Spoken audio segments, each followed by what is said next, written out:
Bom dia, amados irmãos, que a graça e a paz do nosso Senhor seja sobre todos, sejam bem-vindos, né?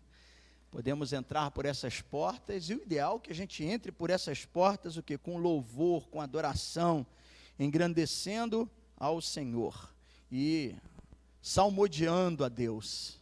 E falando em salmodiar, abra sua Bíblia no Salmo de número 147, a Sociedade Bíblica colocou como título, Louvor ao Deus Todo-Poderoso. E esse deve ser o propósito do nosso coração, reconhecer quem Ele é, adorar ao Senhor na beleza da sua formosura, adorar a Ele pelo teu poder, pela sua grandeza.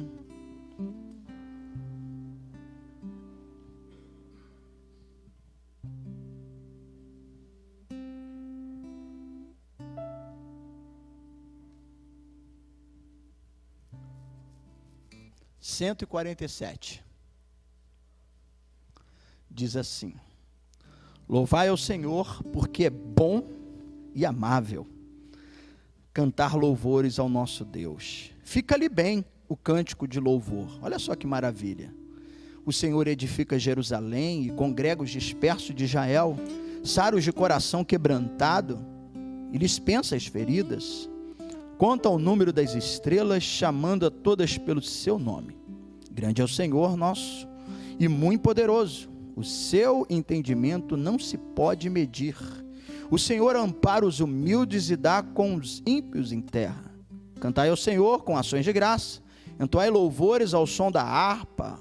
Assim adoramos o nosso Deus, que cobre de nuvem os céus, prepara a chuva para a terra, faz brotar os montes e a erva, que dá o alimento aos animais e aos filhos dos corvos quando clamam.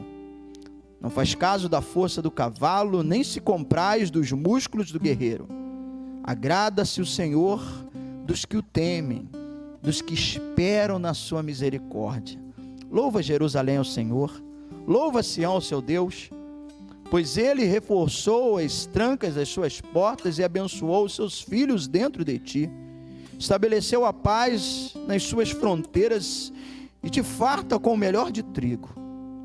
Ele envia suas ordens à terra e a sua palavra corre velozmente. Dá neve como lã e espalha a geada como cinza. Ele arroja o seu gelo em migalhas. Quem resiste ao seu frio?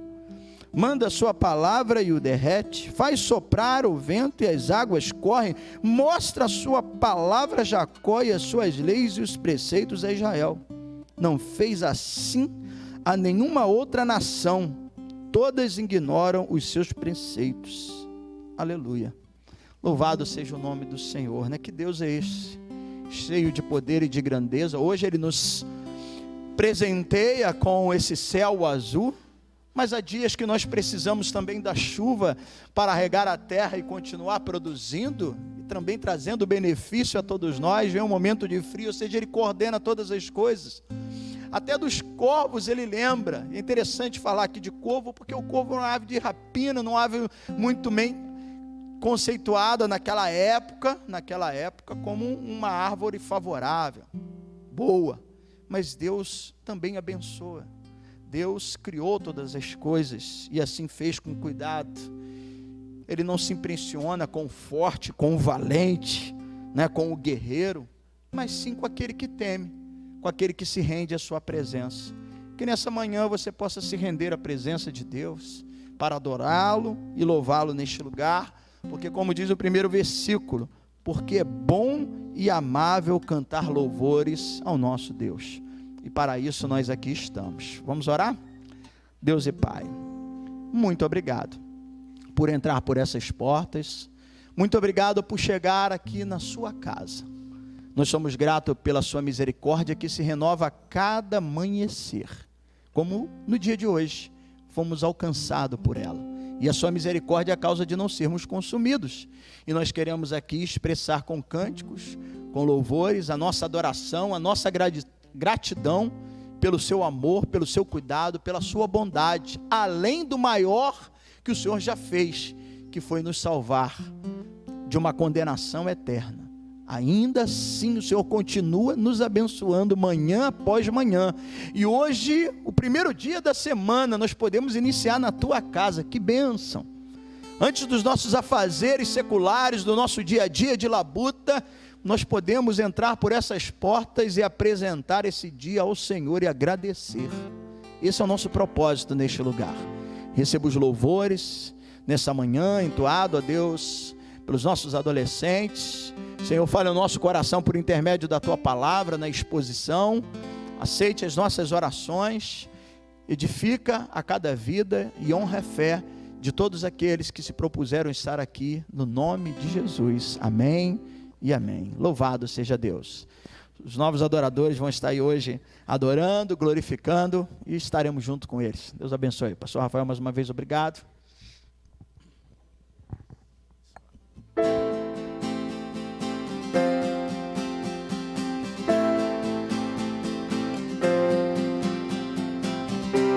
Deixou sua glória, foi por amor, foi por amor. E o seu sangue derramou, que grande amor. Naquela via dolorosa se entregou. Eu não mereço, mas tua graça me alcançou. Eu me rendo ao seu amor. Eu me rendo ao seu amor. Eu me rendo ao seu amor. Eu me rendo, eu me rendo. Deus Emanuel, estrela da manhã, Cordeiro de Deus, pão da vida, príncipe da paz grande, El Shaddai, Santo de Israel, luz do mundo, Galileu.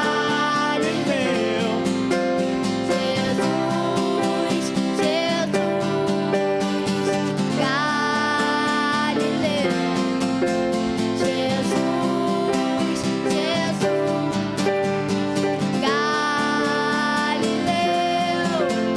Jesus, Jesus,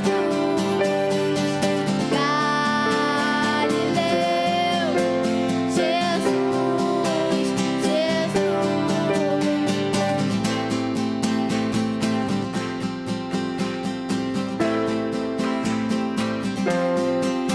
Eu me rendo ao seu amor.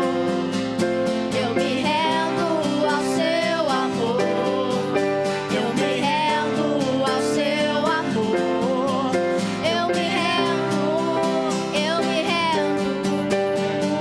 Deus Emanuel, estrela da manhã, Cordeiro de Deus, pão da vida, príncipe da paz grande, El Shaddai, Santo de Israel, Galileu. Jesus, Jesus, Galileu. Jesus, Jesus, Galileu. Jesus, Jesus,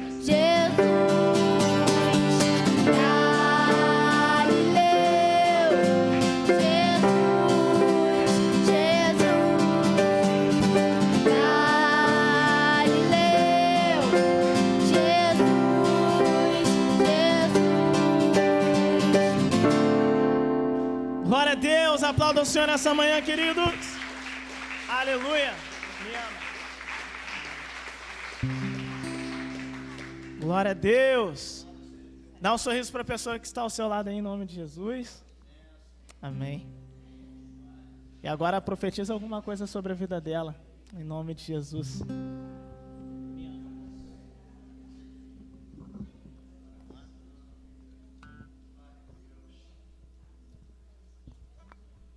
Thank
Glória a Deus. Aleluia. Louvado seja o teu nome, Senhor. Glória a Deus, Jesus, tu és adorado nessa manhã, Pai. Nós louvamos o teu nome porque tu és bom, tu és o nosso escudo. Tu és a nossa proteção, Senhor. Muito obrigado, Jesus. Muito obrigado, Jesus. Muito obrigado, Jesus.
Diga com força.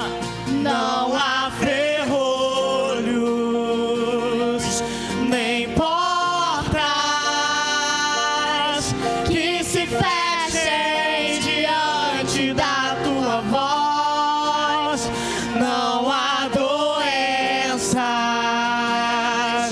nem culpas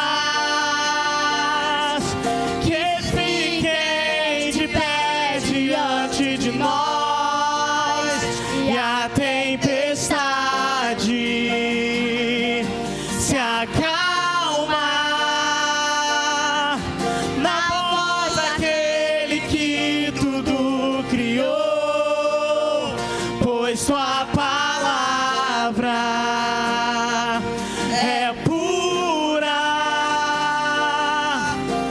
escudo para os que nele creem.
se fechem diante da tua voz. Não há doenças, nem culpas que fiquem de pé diante de nós, e a tempestade se acalmar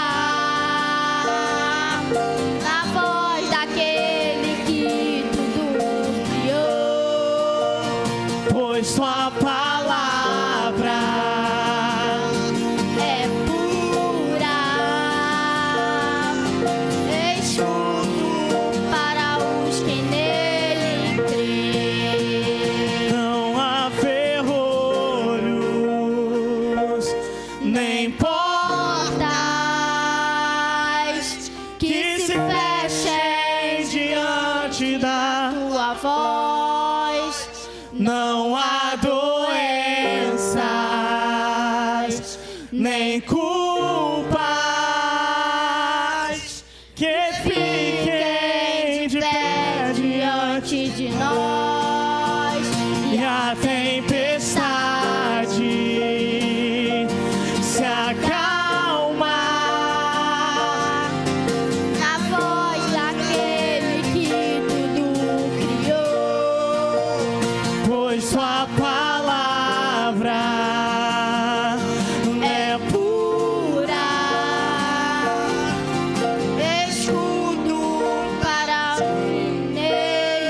os que nele crêem.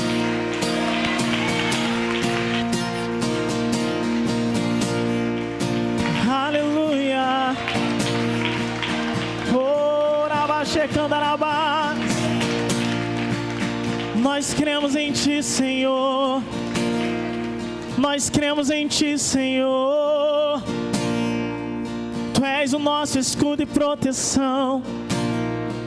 Tu és o nosso escudo e proteção. Vamos, igreja, cante mais uma vez, não há ferrolhos. Não há Ferrolhos,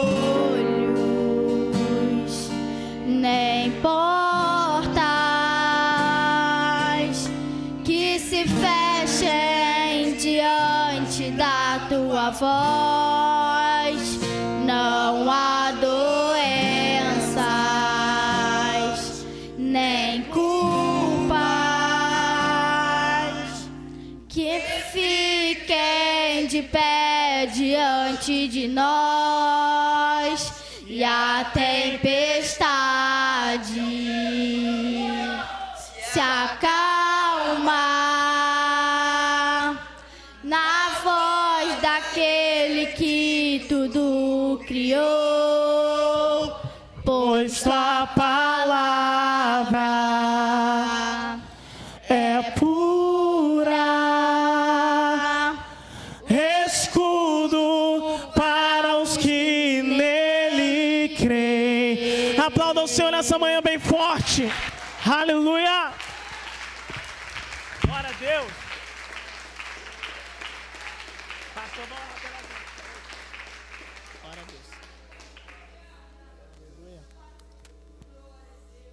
Seja o nome do Senhor. Estenda suas mãos para cá, né? Vamos em direção a esses jovens.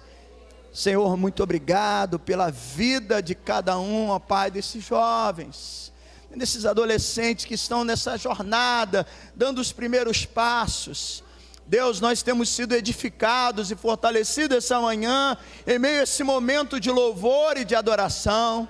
Mas está aí, ó Deus, o teu servo, o pastor Rafael, ó Deus, juntamente com a Júlia, com a Rafaele, ó Deus, com o João, a Alice, Senhor Deus, a Ana Luísa, a Bruninha, ao Gustavo, Senhor Deus, e aqueles que hoje não puderam estar aqui, mas muito obrigado, que o coração deles possam ser um coração de adoradores, que, ó Pai, além do talento, dos dons, das habilidades, um coração propício a te servir, e que use sempre esses talentos para a glória do teu nome.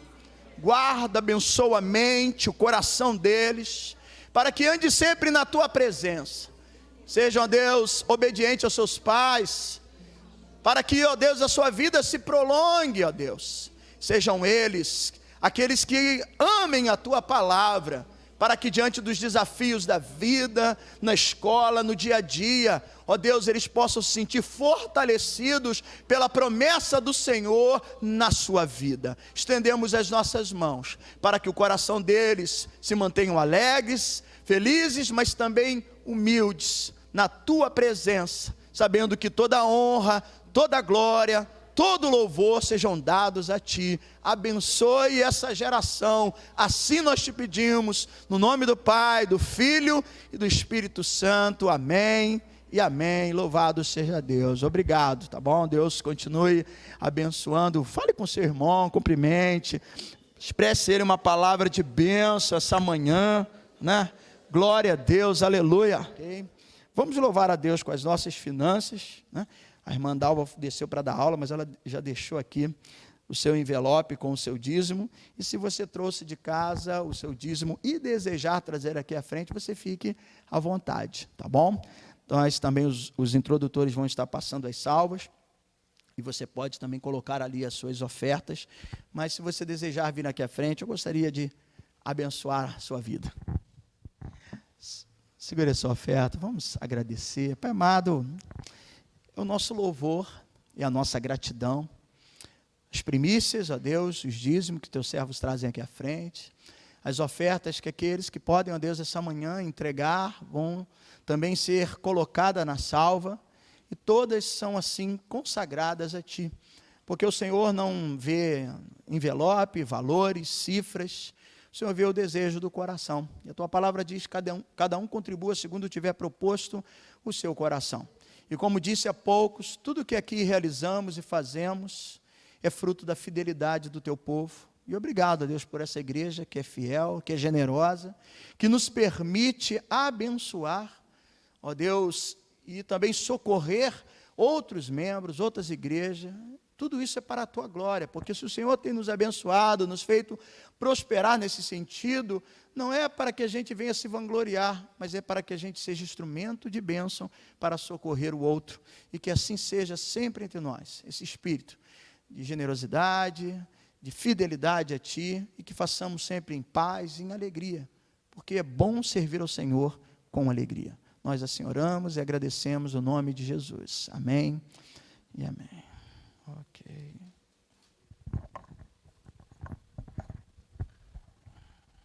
Deus abençoe a sua vida financeira. Deus abençoe a sua fonte de renda. Os irmãos aí que têm acompanhado o noticiário, né? De tempo em tempo, em cada lugar, dentro das enxurradas de chuva, tem acontecido algumas tragédias. E dessa vez foi em Pernambuco, né? E já um número considerado de pessoas que morreram, casas que desabaram. Eu estava, o pastor Yuri, né, que esteve um período lá no Nordeste, esteve aqui conosco, jovem, né? O pastor Yuri, ele esteve em Garanhuns, né? E também um tempo no Recife, e ele mandou também algumas imagens. Nós tivemos igrejas lá também em Pernambuco que entraram água, casa de pastores. Estava conversando com o bispo Alexandre, que é o bispo responsável pelo Nordeste. Além das nossas orações, aquilo que for preciso, nessa semana também já vou estar disponibilizando uma oferta da igreja, oferta que você é responsável por isso, mas já colocamos também à disposição, né, para ajudar, porque aqueles que são lá da região ficam mais fácil na questão de alimento, de roupas, mas aí a gente manda em dinheiro e ali o bispo vai estar administrando toda essa questão. Ore, né, pelas pessoas, principalmente aqueles que perderam seus entes queridos, para que haja um consolo, conforto. Talvez chegue a quase 2.000 pessoas desabrigadas, né, que perderam tudo, e que a gente também seja generoso, desprendido para abençoar, ok? Muito bem, louvado seja o nome do Senhor. Escola Dominical, nós estamos expondo a Epístola de João, capítulo de número 3. Os adolescentes podem acompanhar a irmã Camila, obrigado. E os demais, abram a sua Bíblia na primeira epístola de João. Nós estamos dando continuidade a esta carta, que é muito mais do que uma carta.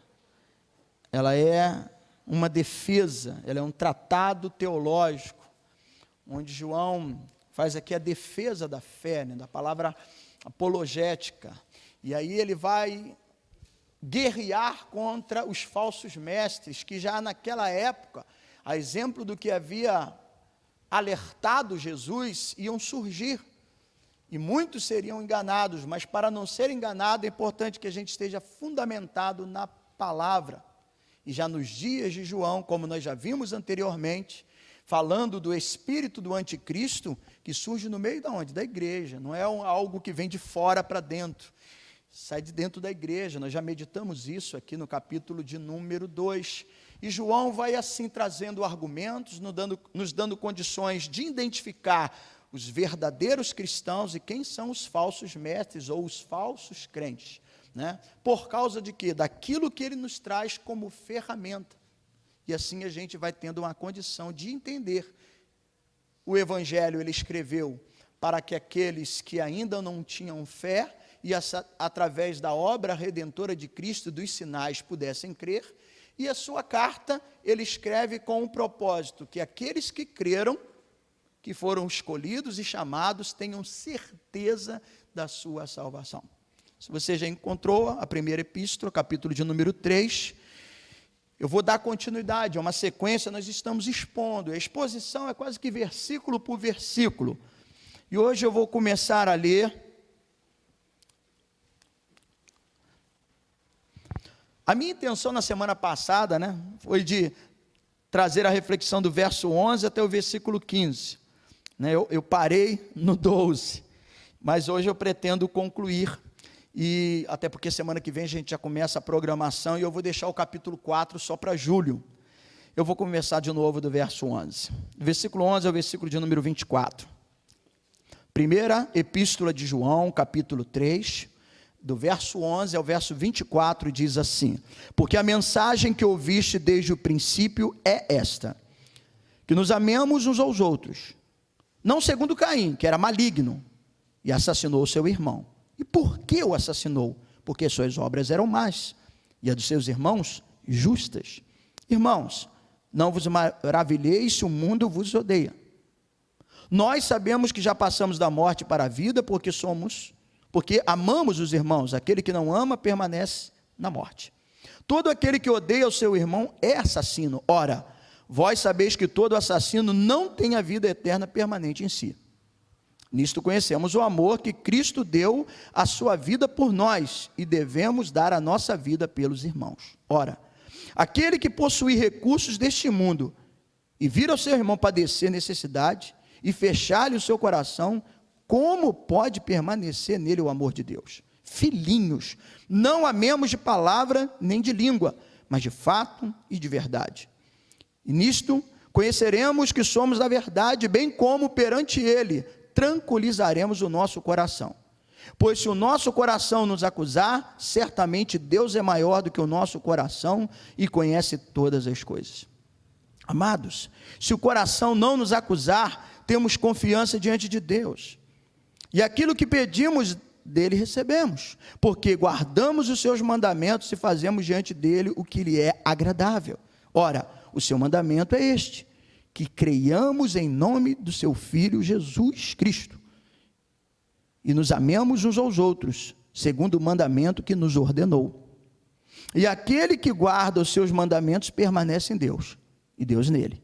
E nisto conhecemos que ele permanece em nós, pelo Espírito que nos deu.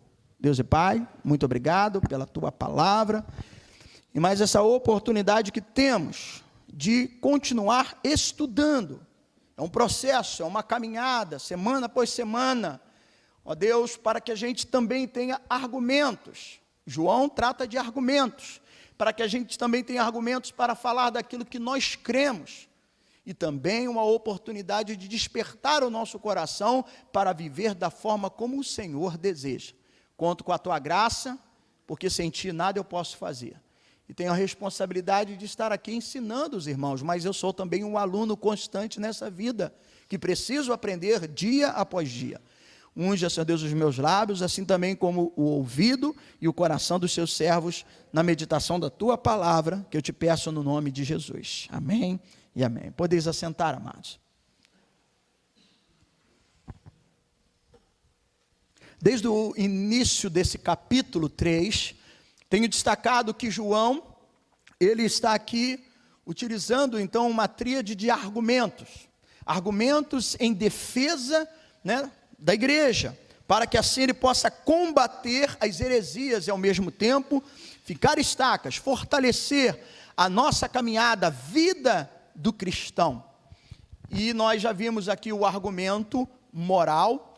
Na semana passada iniciamos o argumento social.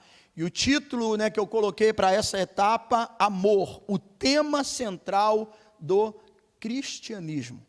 Nós temos visto que João, através de contrastes ou comparação, ele tem então assim utilizado os seus ensinamentos para que os seus leitores tenham essa compreensão, onde o argumento do amor aos irmãos é a evidência da nossa salvação. Nós vamos ver isso nesse tópico essa manhã no versículo 14. E o que ele faz nessa questão de comparação? Ele tem utilizado, ele contrasta o ódio de Caim, que é o protótipo do mundo. Caim é a personificação do mal, do maligno, por isso ele matou o seu irmão. E ele faz então esse contraste, comparando com o amor de Cristo, que deve ser observado pela igreja, por nós, pela minha vida e pela sua vida. E dentro então desse aspecto, agora no aspecto do argumento social, ele estabelece algumas verdades, 3 verdades: o contraste do amor, que nós vamos estar ainda vendo essa manhã, a demonstração do amor e o resultado do amor. E até aqui nós vimos dentro do contraste do amor, que o amor fraternal é uma mensagem antiga. O versículo 11 diz, porque a mensagem que ouviste desde o princípio. Então não é algo novo, ainda que Jesus disse, né, que novo mandamento vos dou. A mensagem era a mesma. A mensagem de Levítico 19, 18, que fala que nós devemos amar uns aos outros, mas agora com um novo padrão, com um selo, uma autenticidade de Cristo Jesus, porque ele diz assim, ame como eu vos amei, um amor sacrificial. Então, o amor fraternal é a mensagem já antiga. Nós já vimos que o amor fraternal, ele promove o bem e não o mal, segundo Caim. Nós vimos aqui no versículo 13, e na semana passada nós destacamos 7 aspectos acerca de Caim. E o interessante é que a atitude, o homicídio de Caim, ele tem a sua origem no momento de adoração. Caim não era um ateu, ele era um religioso. E brota esse ódio exatamente no momento em que ele apresenta a oferta. E nós então dedicamos quase que toda a nossa mensagem na semana passada em Gênesis capítulo 4, que fala do primeiro homicídio e por que Caim matou o seu irmão. Tudo isso aí está gravado, já foi disponibilizado essa semana nos grupos de WhatsApp, ou tem lá no Facebook da igreja, ou no YouTube. E você pode, quem não veio na semana passada, acompanhar para entender melhor esses aspectos. Hoje, dando continuidade, ainda dentro desse processo, o contraste do amor a nível de comparação, né? Então, o amor fraternal é uma mensagem antiga, o amor fraternal, ele promove o bem e não o mal, segundo Caim. Em terceiro lugar, o amor fraternal, ele desperta o ódio no mundo. E aqui João tem uma questão para que os seus leitores não venham se escandalizar com o ódio do mundo, pois o mundo é a posteridade de Caim. Caim personifica o mal, como eu disse, ele é o protótipo do mundo. E ele então faz essa associação, quando no versículo de número 13, ele diz, irmãos, não vos maravilheis se o mundo vos odeia. Os filhos de Caim, vamos dizer assim, de uma forma figurada, dizendo, né, são os filhos do maligno, eles odeiam a igreja, como assim também odeiam a Cristo. aliás, exatamente, eles começaram a odiar a Cristo. Jesus, em determinado momento, ele disse assim, olha, vocês não fiquem assustados se o mundo vos odiar, porque odiou a mim primeiro. Se vocês fossem do mundo, né? Ele vai dizer lá em João 15, versículo 19, se vocês fossem do mundo, o mundo amaria vocês. Mas como vocês não são do mundo, pelo contrário, eu vos escolhi, os tirei de lá, palavras do Senhor Jesus Cristo, assim também eles vão odiar vocês. Então, odiaram a Cristo primeiro. E exatamente, eles vão querer lutar e se levantar contra nós. Quando a gente fala do mundo, a gente fala do espírito, né, que habita neste mundo. E que acaba, de uma certa forma, influenciando pessoas. Né, que a gente tem o mundo, a criação, a natureza, a vegetação, o céu, a estrela, o sol, tudo que ele criou. Nós temos o mundo pessoas, né? Deus amou o mundo de tal maneira, e fala de pessoas, que ele enviou o seu Filho para que, então, na cruz, pudesse estar ali levando o pecado de toda a humanidade, mas também tem o mundo como sistema, o que opera, o espírito deste mundo, e acaba influenciando pessoas, e usando pessoas para se levantar enquanto a igreja. Interessante, porque quando perseguem, né, a igreja está perseguindo a Cristo. Qual foi a palavra que Jesus disse para Paulo, na estrada de Damasco? Quando esse, sendo ofuscado por aquela luz, ele chega e cai. Qual foi as primeiras palavras que Jesus falou para Paulo? Na ocasião ainda era Saulo. Saulo, Saulo, por que tu me persegues? Né? Aí Saulo chega assim meio que assustado, já não vendo nada, ofuscado por aquela luz. Quem és tu, Senhor? Ele falou, eu sou Jesus a quem você persegue. Mas Saulo, ele não estava diretamente perseguindo a Jesus, vamos dizer assim, Jesus já estava morto. Mas ele estava perseguindo quem? A igreja, nós. Ele consentiu a morte de Estevão, que estava sendo ali apedrejado, sendo morto de forma fria por aquelas pessoas. E ele estava ali, as capas, as vestes de Estevão caíam aos seus pés, e ele friamente, e aliás, ele estava indo para um lugar com cartas de autoridades, que dava a ele toda a liberdade de expulsar os cristãos da sua casa, né, e lançá-los na prisão, de serem açoitados. Ele estava perseguindo a igreja, mas quando se persegue a igreja, se persegue ao próprio Cristo. Por isso que Jesus disse para ele, Saulo, Saulo, por que você me persegue? Então, quando a igreja procura viver o amor, quando a igreja procura viver a verdade, nós já vimos aqui, né, que a prática define a nossa paternidade.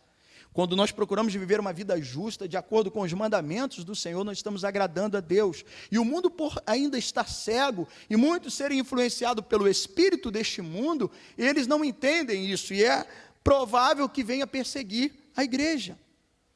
Né, por viver a igreja uma vida piedosa, nós acabamos nos tornando espinhos para o mundo. Aí João está dizendo aqui exatamente isso, né? Não vos maravilheis se porventura o mundo vier odiar vocês. E Jesus já tinha alertado, olha, se eles estão odiando vocês, sabe que odiou para mim primeiro. Vocês não estão com medo desse bicho aí não, né? É um marimbondo, né? Se ele ficar voando ali em cima, não tem problema nenhum, né? Eu sei que o salmista, no Salmo 84, ele disse que o pardal encontrou casa, né? A andorinha e o paraci. Não, o marimbondo precisava entender que ele não estava dentro do salmo, né? Mas se a gente não mexer com ele, deixa ele ali, tá bom? Muito bem. Então, o amor fraternal, ele vai despertar esse ódio, né? Nas pessoas que ainda não têm a mesma fé, o mesmo entendimento, a mesma compreensão do que eu e você. Em quarto lugar, ainda dentro dessa questão do contraste do amor, o amor é a evidência da salvação. Olha o que diz o versículo de número 14. Nós sabemos que já passamos da morte para a vida, por quê? Porque amamos o nosso irmão.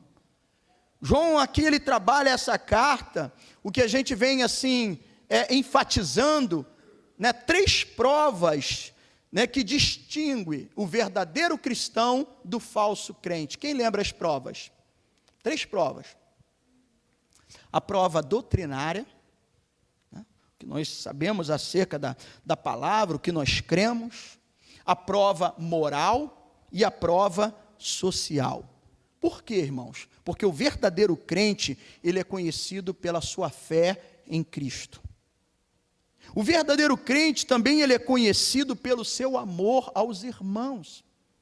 O verdadeiro crente, ele vive uma vida de santidade, uma vida pura. Por quê? Em nós habita uma semente, a semente de Cristo. Se nós somos o ramo, e como diz lá em João 15, ele é a videira verdadeira, e os ramos que estiverem presos nele, esse vai dar muitos frutos, a seiva que corre em nós é uma seiva pura, santificada. Por isso nós precisamos viver em santidade. Então isso está relacionado ao quê? A prova doutrinária, a prova moral e a prova social, que é o amor entre os irmãos. E Jesus, nós já vimos na semana passada, que Jesus ele afirma que o amor é o maior mandamento. O apóstolo Paulo, quando escreve Gálatas capítulo 5, versículo 14, ele diz que o amor é o cumprimento da lei e, por fim, o próprio Senhor Jesus Cristo, dentro das suas palavras, nos dá a oportunidade de tirarmos a conclusão que ele é a evidência cabal que somos seus discípulos. Quando em João 13:35 ele diz, né, sois meus discípulos, se amardes uns aos outros. Então é a prova cabal. E nós vamos ver aqui nessa carta que João, ele é enfático ao dizer que aquele que não ama, permanece na morte. É o restante do versículo 14. Então, se o amor é evidência, olha lá, a parte B do versículo 14. A parte A diz, nós sabemos que já passamos da morte para a vida, porque amamos os irmãos. Então, ela é evidência da salvação. Aquele que não ama, permanece na morte. Então, ele ainda não tem a salvação. Ele ainda não despertou, os seus olhos não abriram, ele ainda nutre ressentimentos, mágoas. Se ele não ama, se ele não libera o perdão, se ele não consegue ter essa convivência, ele ainda não é salvo, porque o amor é a evidência da salvação, e quando não se ama, você não tem a garantia, a certeza da salvação. Lembrando que João escreve esta epístola para que os que creram tenham certeza da sua salvação. E o quinto e último ponto acerca do contraste do amor é que o ódio é a evidência da perdição, porque o versículo 15 vai dizer, vamos lá, todo aquele que odeia o seu irmão é assassino. Ora, vós sabeis que todo assassino não tem a vida eterna permanente em si. Se o amor é a prova de vida eterna, o ódio evidencia que aquela pessoa ainda está morta espiritualmente. Por quê? Quem odeia é essencialmente, né, ele tem um potencial para ele até mesmo tirar a vida de uma pessoa. Na semana passada, fazendo um balanço, né, dos aspectos na vida de Caim, lembra que eu falei que dentro de alguns tópicos, por exemplo, o homicídio e o ódio, ou a ira, em termos espirituais, eles se equivalem. Jesus, no Sermão do Monte, Mateus 5, a partir do versículo 21, ele diz assim, ouça o que foi escrito, né, aos antigos, não matarás, porque se matar, está sujeito a julgamento. Aí Jesus agora, né, traz, vamos dizer assim, a sua essência acerca do mandamento. Não é novo, mas é novo no que diz respeito ao padrão Cristo. Aí Jesus vai dizer assim, eu, porém, vos digo, aquele que se irar, né, ou odiar ao seu irmão, já está sujeito a julgamento. Então, em níveis espirituais, o homicídio e o ódio, eles se equivalem. O assassinato, ele tem a origem no ódio. Caim odiou e matou Abel, Gênesis 4:8. Esaú odiou o seu irmão Jacó e planejou, não matou, mas planejou matá-lo, Gênesis 27:41. Herodias odiava João Batista e desejava matá-lo, Marcos 6, versículo 19. Absalão, né, os filhos de Davi, Absalão odiou a Amnon, o seu irmão, e assim o matou, 2 Samuel, capítulo 13, dos versos 22 ao versículo 28. Então é por isso que Deus julga não apenas a ação, o ato que se concretizou, que a pessoa foi lá e tirou a vida do outro, mas sim a intenção. Por isso que em nível espiritual, o ódio, né, e o assassinato, ou o assassino se equivale. Jesus diz, do nosso coração é que brota o quê? Os maus desígnios. E às vezes nós nutrimos, por isso Deus chegou e falou, Caim, eis que o pecado está à porta. Convém você dominá-lo. Caim não ouviu a voz de Deus, o ódio, né, a intenção de tirar a vida do seu irmão foi maior, e como eu disse na semana passada, o sol da justiça, assim como o sol, ele tem o efeito o mesmo sol de endurecer um cimento, é o mesmo sol que faz derreter o gelo, né, amolece uma manteiga. Aí o sol da justiça, quando vem a palavra do Senhor sobre nós, vai produzir o mesmo efeito. Aqueles que vão se aquebrantar, que vão se render diante do apelo, do despertamento do Senhor. Mas tem aqueles que vão fazer como Caim.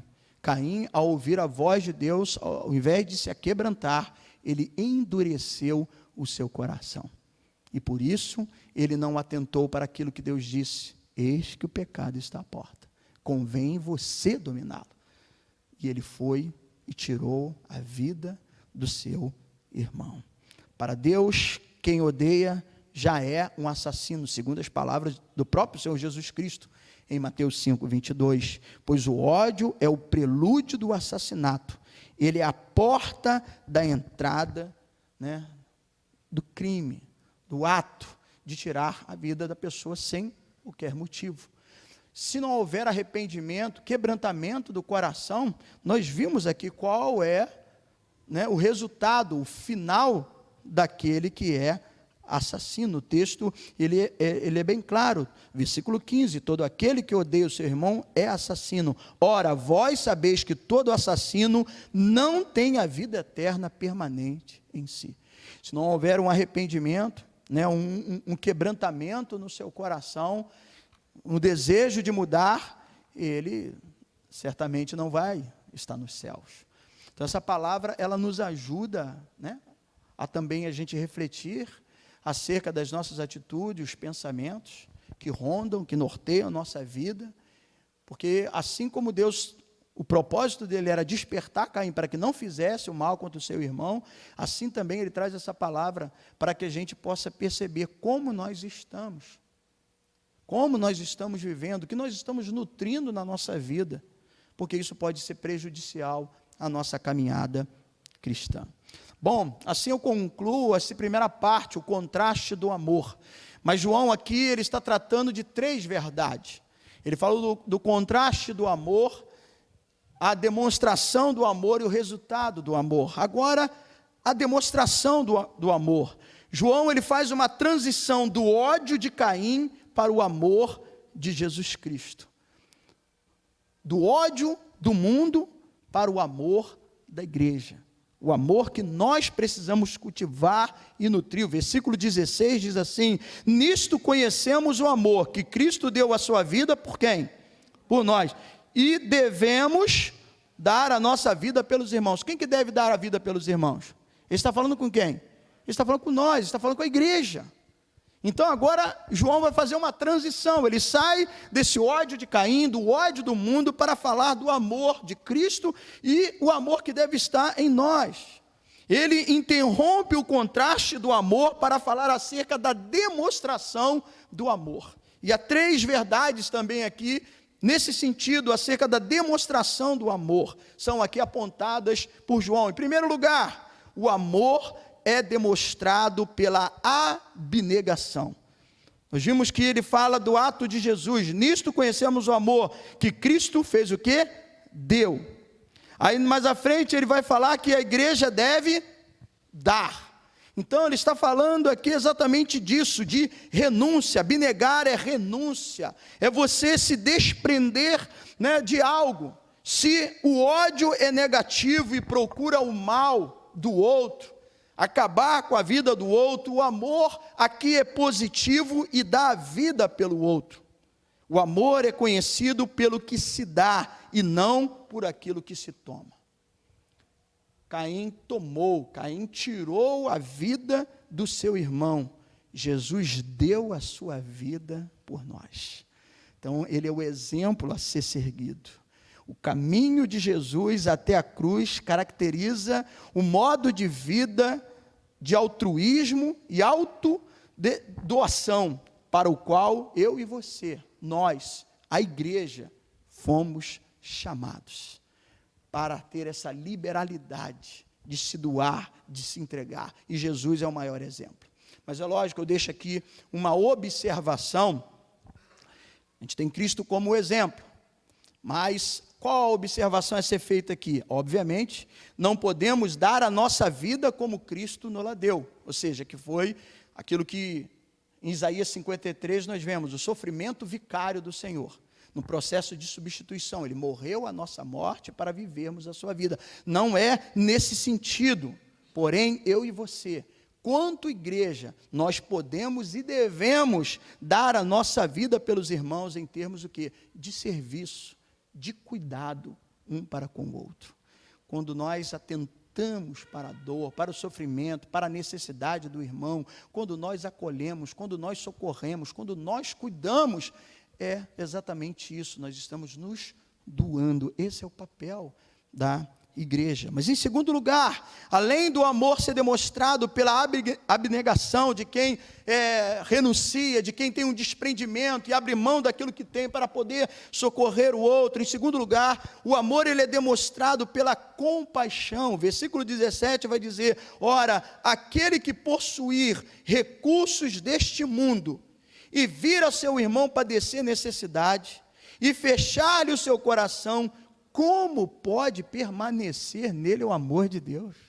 Então, amados, a gente vê todos esses acontecimentos, né? Agora em instantes, nos anúncios, eu estava falando sobre o episódio, né, dessa chuva lá no Nordeste, que é exemplo do que aconteceu aqui em Petrópolis, aqui recentemente na Baixada, né? E a gente frequentemente tem visto esses acontecimentos, o que gera, né, a perda de pessoas que acabam necessitando, precisando de um socorro, e às vezes até um vizinho que está passando. A gente não precisa olhar para a televisão para ver que há pessoas que estão necessitadas. Às vezes está bem perto da gente. Talvez você se depara, você atravessa e passa por pessoas. E aqui então João vai estar falando acerca dessa atitude, que é uma demonstração de compaixão.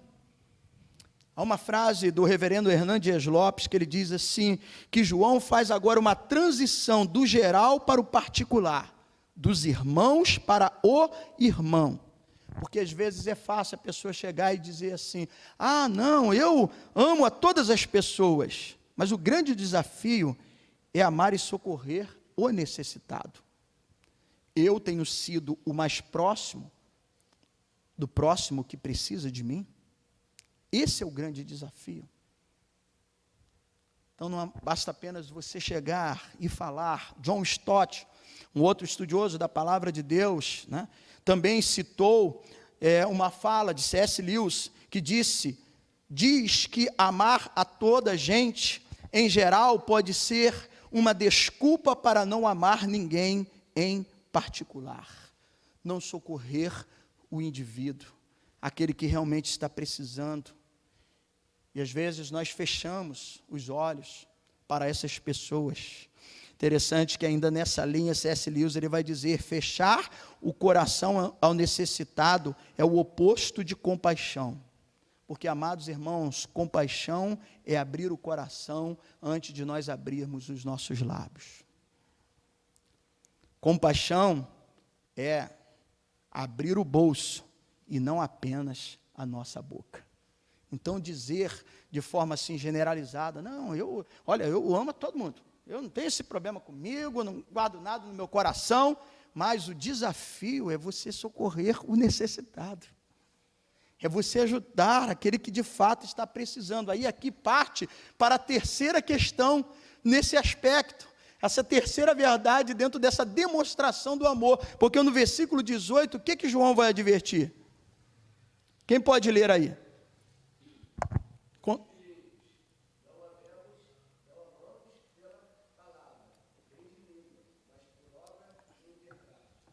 Viu? Não amemos apenas de palavra. Em terceiro lugar, o amor é demonstrado pela ação. Não é apenas um discurso teórico, mas uma ação prática. Tem gente que é muito boa para falar, né? Não, porque tem as pessoas estão abandonando, não são sensíveis. Isso é discurso. O amor não é tanto, né, uma questão de sentimento, mas de movimento. É você agir, é você atuar em direção ao necessitado.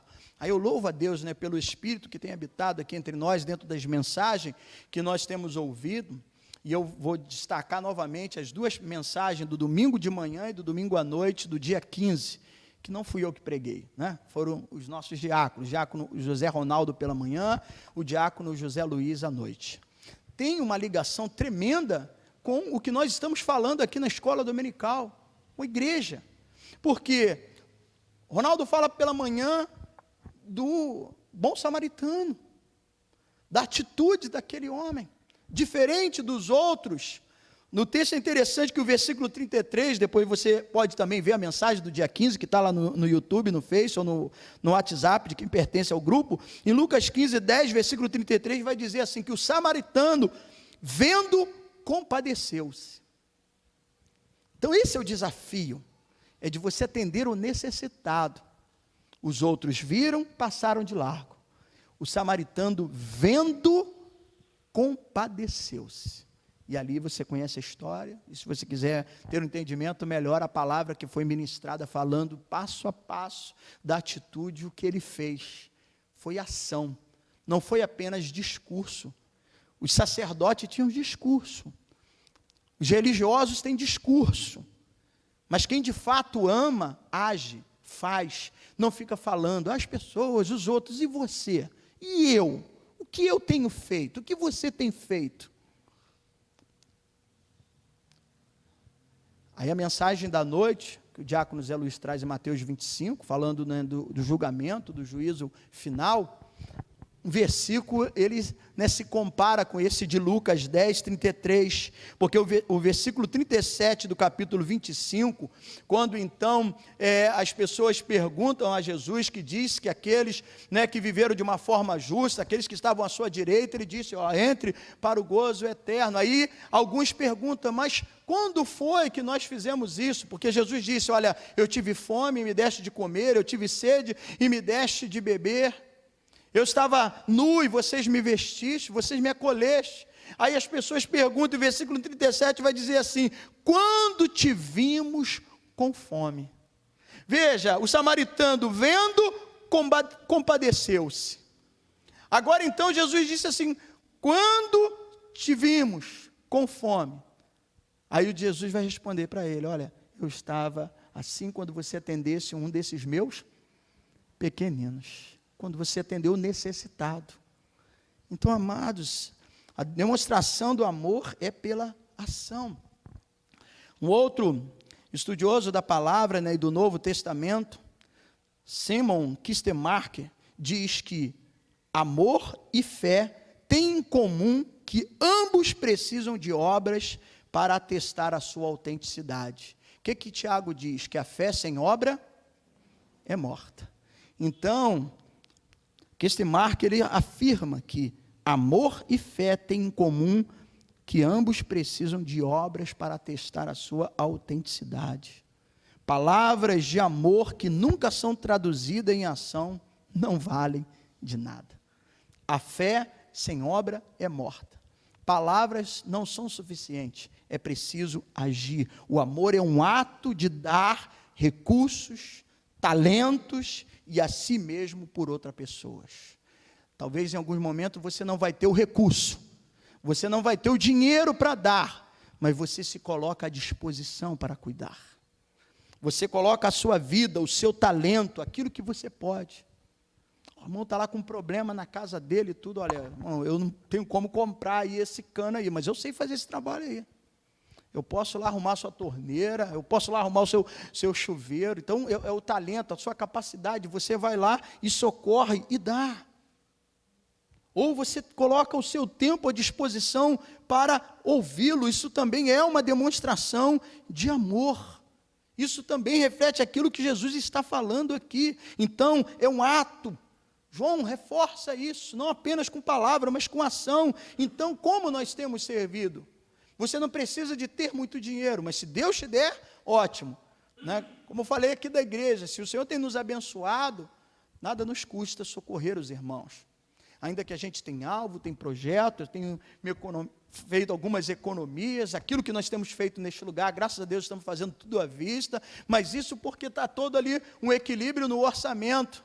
Mas aí eu vou ficar aqui retendo e vendo lá os irmãos, igual entrou lá água na casa do pastor, na igreja, pessoas perderam tudo, desabou a casa, e eu vou ficar aqui só orando quando eu tenho o que eu posso chegar e enviar uma oferta para socorrer. Se Deus nos deu essa condição, é para que a gente possa abençoar o outro, né? Então, amados, é preciso que haja esse espírito entre nós. O verdadeiro amor, ele é demonstrado pela ação, e amor é esse ato, seja com recursos, seja com talentos, ou você mesmo, se colocando à disposição para ser um abençoador.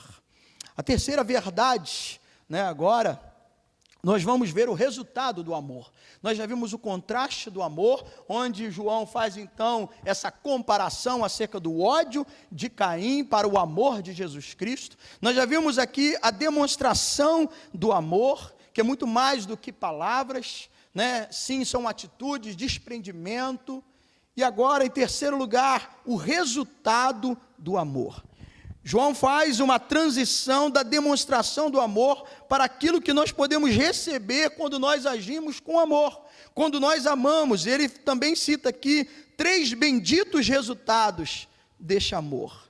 Primeira coisa, versículo 19 diz assim: e nisto conheceremos que somos da verdade, bem como perante ele tranquilizaremos o nosso coração. Em primeiro lugar, João fala de uma consciência tranquila.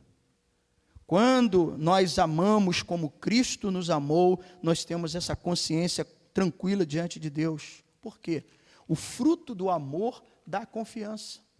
Porque nós estamos produzindo aquilo que Cristo fez em nós. Deus nos amou primeiro, eu amo porque Deus me amou primeiro. Essa essência, nessa seiva da pureza da santidade, mas também do amor está presente no meu coração. E quando eu amo, quando eu sou sensível à dor do outro, quando eu tenho compaixão pelo outro, quando eu me identifico com a dor do outro, isso também me dá confiança e tranquiliza o meu coração. E eu tenho ciência tranquila do que eu estou fazendo. É amando os outros de verdade que nós sabemos que somos da verdade e que estamos vivendo na verdade. Hernán Dias Lopes, ele diz que no processo de argumentação conosco mesmo, usamos o amor pelos irmãos como evidência de que fomos alcançados pelo amor de Deus. É interessante, às vezes é necessário, a gente faz isso naturalmente. Vai ali, são os nossos conflitos internos. Senhor, será que eu estou te agradando? Senhor, será que eu estou fazendo a tua vontade? Será que eu estou realmente de acordo com o seu desejo? É aquele debate interior, né? São os conflitos internos. E aqui então vem como se fosse uma espécie de um julgamento, como um tribunal. Surgindo então 3 autores, né, ou atores, melhor dizendo. Um é o nosso coração, como acusador, que às vezes vem, olha o que diz o versículo de número 20, pois se o nosso coração nos acusar, certamente o quê? Deus é maior do que o nosso coração e conhece todas as coisas. Então aqui 3 atores, o nosso coração que acusa, que aponta, e você fica ali naquele conflito, e nós ao mesmo tempo somos o advogado de defesa, mas Deus vem como juiz. É interessante isso, porque se a nossa consciência nos acusa, não devemos considerá-la, né, estou falando aqui numa linguagem de um tribunal, né, como se fosse um cenário de um julgamento. Então se a nossa consciência, se o nosso coração nos acusar, nós não devemos considerá-la como a suprema corte do nosso julgamento, e nem atribuir a ela a palavra final, a sentença final, porque Deus é maior do que a nossa consciência. Repito o versículo 20, pois se o nosso coração nos acusar, certamente o quê? Deus é maior do que o nosso coração e conhece todas as coisas. Eu falo isso, amados, porque tem muitos que acabam travando no seu coração, e vem ali com a dificuldade. Deus é perdoador, o perdão é um ato legal. 1 João 1,9, se confessarmos os nossos pecados, nós já vimos isso. 1 João 1,9, se confessarmos os nossos pecados, Ele é fiel e justo para nos perdoar. E às vezes nós mesmos não nos perdoamos. E Deus já nos perdoou. E a gente fica ali com aquela culpa, com aquela questão latente no nosso coração. E nós precisamos crer que Deus é maior que todas as coisas. Se houver sinceridade em nosso coração, saiba disso, Ele é maior. O ato que Jesus fez na cruz foi único e suficiente para nos liberar de todo mal. À noite eu quero falar um pouco mais sobre isso.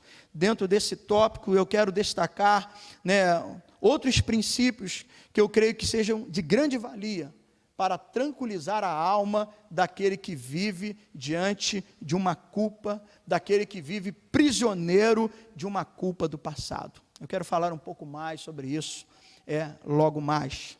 Mas aqui eu pulo para o segundo lugar, ou seja, o segundo bendito resultado.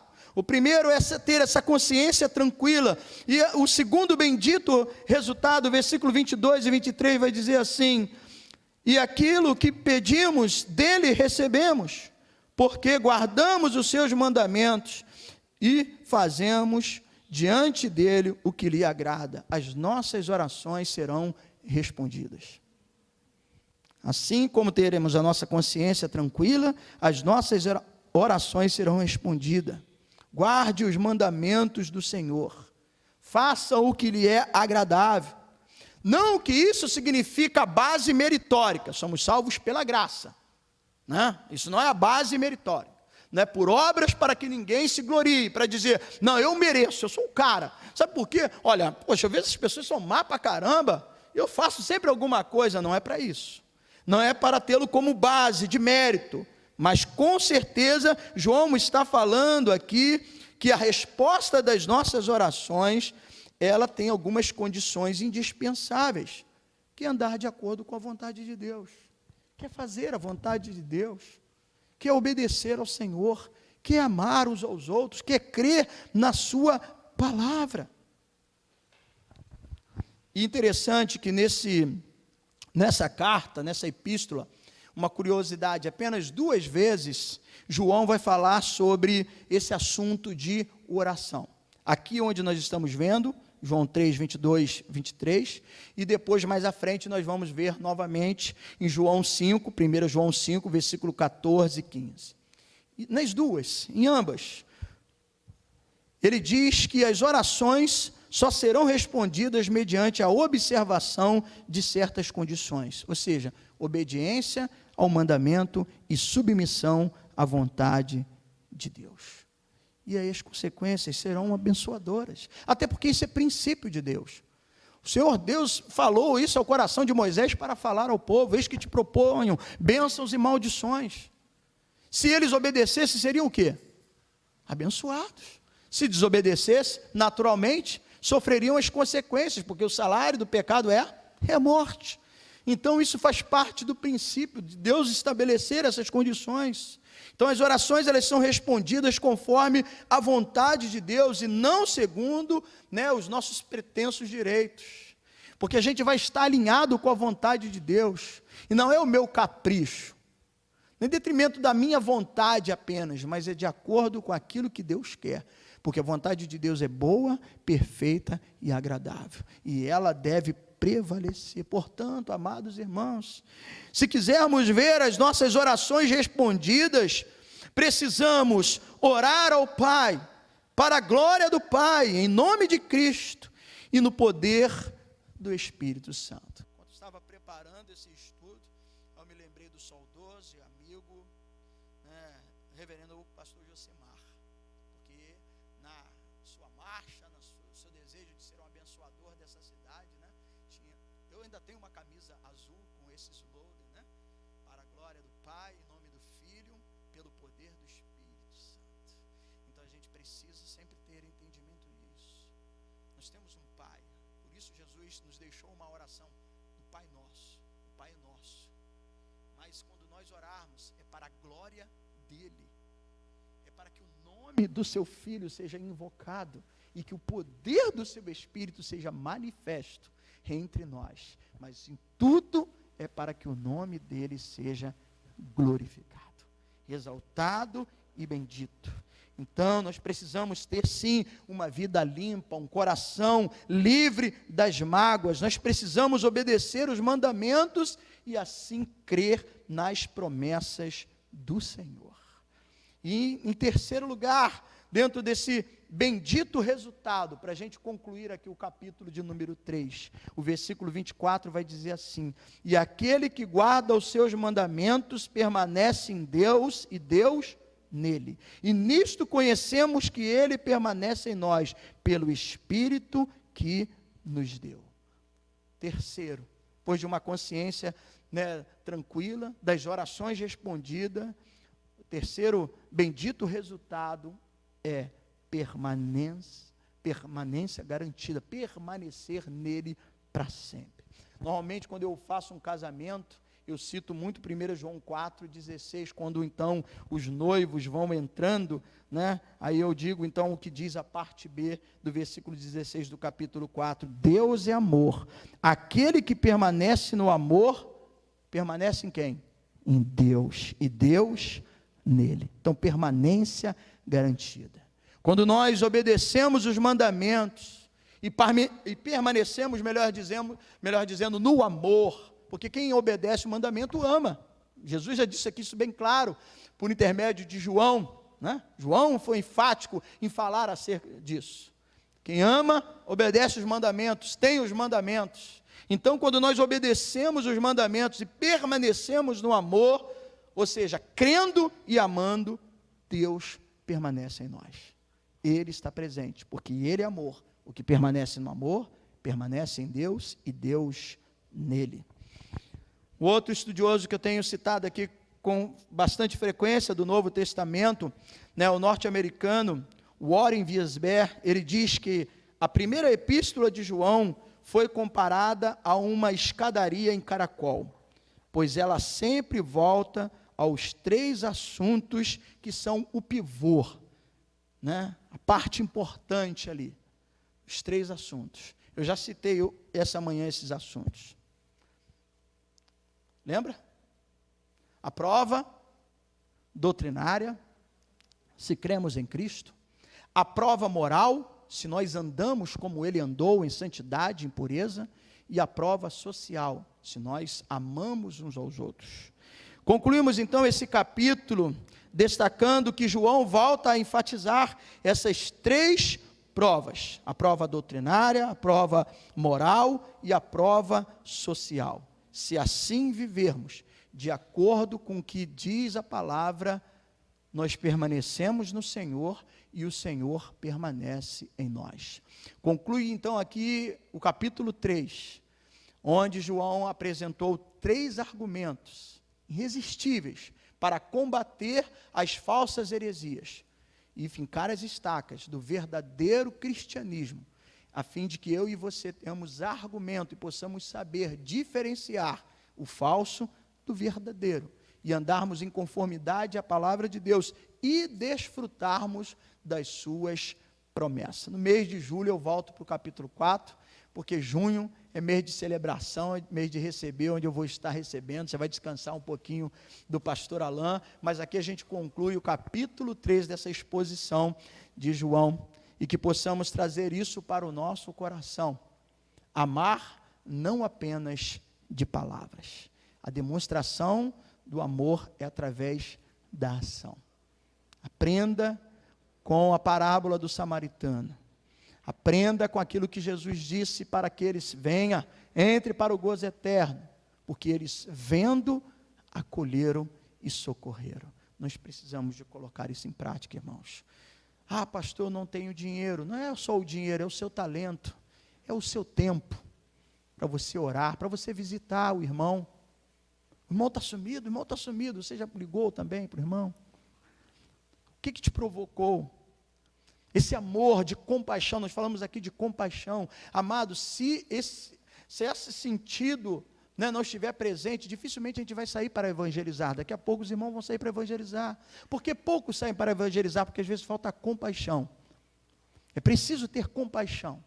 Porque se a compaixão, o amor estiver presente no seu coração, não tem como, amados. Você não vai aguentar, você não vai passar por um lugar, você não vai ver as pessoas nas esquinas, nos becos, na viela. Esse dia eu estava comentando, e hoje eu fiz isso novamente, eu passo o carro um pouco mais devagar, e eu tenho certeza que um dia, né, tenho pedido a Deus me deu uma palavra de sabedoria, que eu vou parar e vou conversar com essa gente aqui. E eu passo aqui em frente à estação, já tem um monte ali que já está com uma garrafinha, já de 51 do lado, e eu falo, Deus, tem misericórdia, Deus, salva essa gente. Eu vou ter a oportunidade de parar e falar, porque, amados, tem que arder primeiro aqui no nosso coração. Tem que brotar. A compaixão é isso. Eles não são piores do que nós e nós não somos melhores do que eles.